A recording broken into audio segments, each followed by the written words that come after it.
everybody, it's Lebo with Lebo's Pinball, and I've got my Turtles here. It's got a little bit of an issue. Figured we'd dive into it today. If you can notice from this camera angle right now that the GI lights are not fully working. I've got some down here that are on, but a lot of the ones back here are just flat out dead, and I've wiggled some stuff around. I think I may have found it, but I'm just going to show you where I'm diving in. So we're going to take a look at that. And by the way, I'm going to be at the Chicago Pin Expo, hanging out with the Pin Doc, who is selling his rotisseries. If you're going to be around there, come over and check out his booth. He's got some pretty cool stuff to go look at, and say hi to me if you see me. Say hello. So anyways, let's get back to the game and let's see what we can figure out. All right, here we go. All right, so if you notice, the pop bumpers are not lit up. Lights in the back are not lit up. There's a whole bunch of GI that's just not working right now. And I'll go ahead and confess, I kind of cheated earlier and wiggled some things around to see if I could find where the problem was.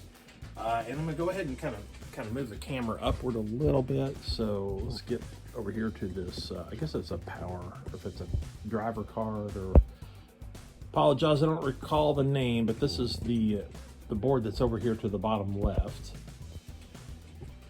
So anyways, if you take a look at this connector right here and where this goes into the board, in my case, if I wiggle that around, you see where things are kind of, well, maybe not from that angle, but things are lighting up and flickering. And now I've got my pop bumpers are actually lit up. Let's see if I can back up so you can see it. So there, that's a little bit better. I'll wiggle the connector and just kind of show it to you. So let's see here. Yeah, you can see it just moving that around just a little bit. So that's a pretty good sign that there's probably a cracked solder joint or something that's not quite right with that header on that board. So I'm going to pull this off to take a good look at it to see if I see something that looks weird with the header. But more than likely, it's just going to be a job of just kind of scrubbing things a little bit on the pins. Make sure I don't have something causing some resistance, and reflowing all the pins, and then we'll just see what happens.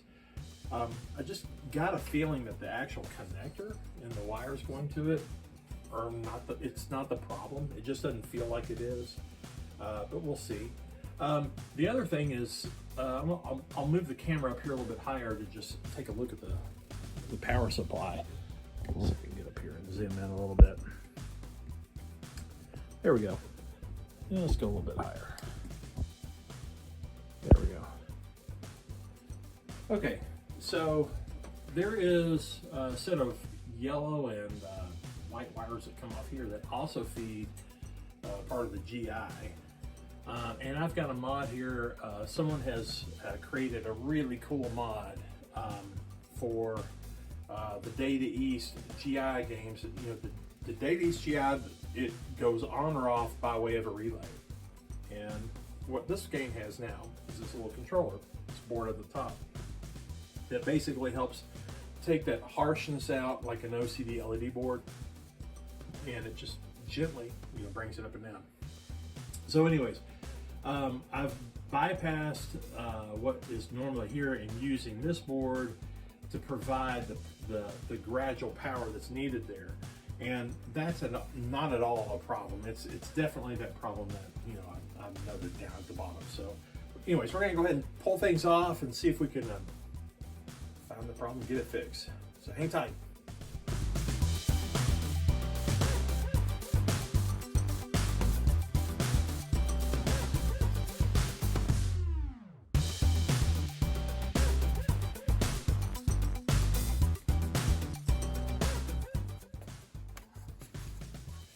All right, so we got the board here in place.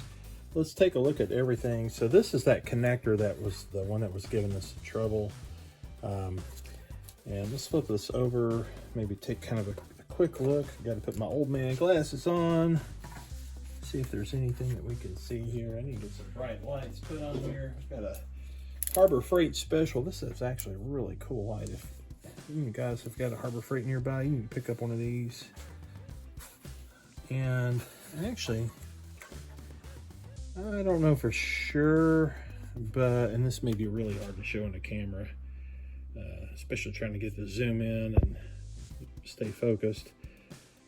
but it kind of looks like maybe this very end here may have like a little bit of a crack, maybe right around the base of that solder joint. So anyways, what I'm going to do is I'm going to basically just heat solder up and reflow all of these header pins. And I'm not going to just stop there. I'm going to go ahead and do all the other ones here, just carefully. I'm hopefully not going to induce a new problem, but I shouldn't. I should just want to reflow all these. And the reason for that is since this board has, it's been in and out, and connectors have been, in and out. The chances of there being a problem that's not a lighting problem but something else, that could happen. So just going ahead and kind of proactively reflowing solder in a lot of spots, I think is probably a good idea. And so we'll do that, and we'll throw it back in the game and see what happens.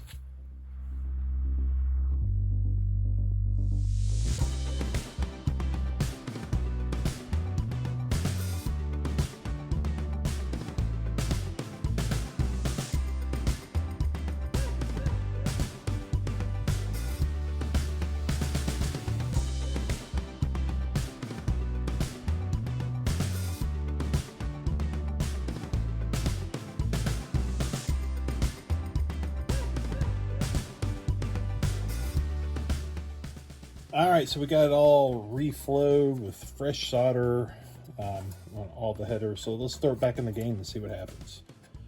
Let's go.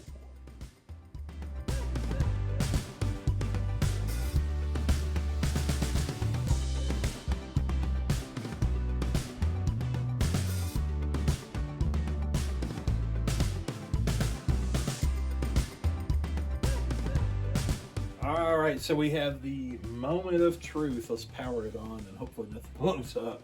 All right, here we go. Teenage Mutant Ninja Turtles! All right, so the pop-up for GI is lit. The lights in the back are lit. They look pretty solid, look bright. You wiggle this connector here. I don't see any variance. I think we may have nailed it. And the other soldering we did, it could have been unnecessary, or it may have helped. Heck, I don't know. It could have been helping another problem that we didn't even know about, or prevented something that was about to happen. I don't know. But the fact that we had that board out, I think it was still a good preventative measure to go ahead and solder all those header pins. So anyways, that was a quick, easy fix, and hopefully that was entertaining and something kind of helpful to watch, and you guys enjoyed it. So thanks for watching. We'll see you guys next time.